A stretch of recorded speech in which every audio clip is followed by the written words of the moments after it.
Good morning. कक्षा 5 बच्चे अपनी हिंदी व्याकरण की पुस्तक निकालिए और उसमें निकालिए अध्याय पहला।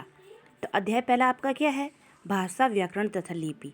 तो ये हमने पढ़ लिया है, हमने इसके अध्याय भी कर लिए हैं। आज हम क्या करेंगे? इसके मौखिक प्रश्न और लिखित प्रश्न करेंगे। तो आप सभी बच्चे अपने अपनी कॉपी निकालिए, कॉपी में हम इसके प्रश्न उत्तर करेंगे।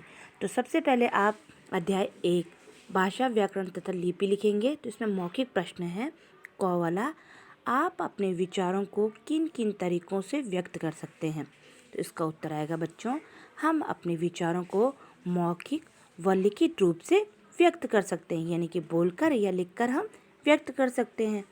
ख, आप किन किन भाषाओं को पढ़ सकते हैं?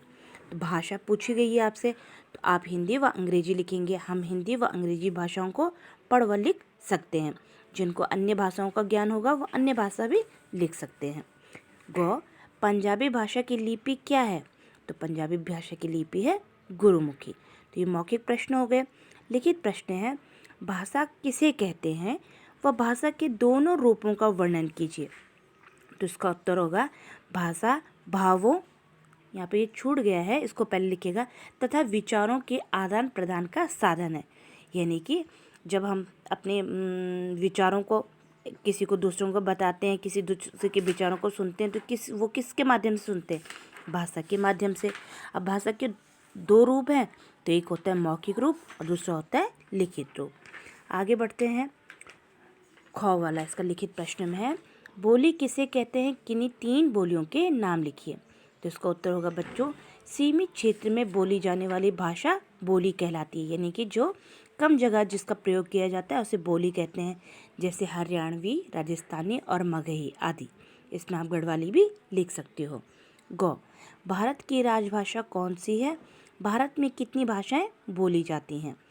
तो भारत की राजभाषा हिंदी है, ठीक है। और भारत में 22 भाषाएं बोली जाती हैं। कितनी? 22। अब आपका पुस्तक में से ही है, पुस्तक में से ही देखिए, पेज नंबर 5 का 5 ही, नीचे दिए गए वाक्यों को व्याकरणिक दृष्टि से शुद्ध करके लिखिए। तो हमको क्या दे रखे हैं? अशुद्ध रूप से दे रखे हैं, हमने इनको क्या करना है? शुद्ध करना है।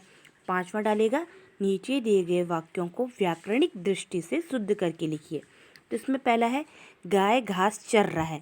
तो देखो कि बोलने में भी अजीब सा लग रहा है, सुनने में भी आपको अजीब सा लगेगा, लिखने में भी अजीब सा है। गाय घास चर रहा है, तो गाय तो क्या होती है? एक स्त्रीलिंग है, तो यहाँ पे लिंग का भेद है, तो गाय घास चर रही है, ठीक है। ख, जाना है कल दिल्ली मुझे। तो यहाँ क्या होगा सही? मुझे कल दिल्ली जाना है, यानी कि इनका क्रम सही लगाना है। आगे बढ़ते हैं।